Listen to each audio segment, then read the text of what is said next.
జ్ఞానుల పండితుల మార్గం మారింది, నక్షత్రాన్ని చూచి ఆహ్వానం అందింది.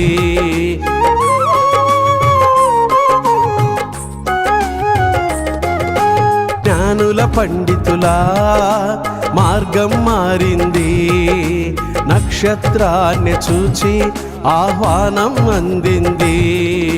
శిశువును చూచి అత్యానందమై ఇంటిలోకి వచ్చి ఆరాధన చేశారు. యేసయ్యకే సాగిలపడి నమస్కరించారు. బంగారు సాంబ్రాణి బోళం కానుకలిచ్చారు, బంగారు సాంబ్రాణి బోళం కానుకలిచ్చారు. ఇది క్రీస్తు ప్రేమ, క్రిస్మస్ శాంతి ప్రేమ. ఇది క్రీస్తు ప్రేమ, క్రిస్మస్ శాంతి ప్రేమ. దేవుని ప్రేమ పుట్టింది ఈ లోకంలో, ప్రేమతో పాపిని గెలిచింది కలువరి గిరిలో.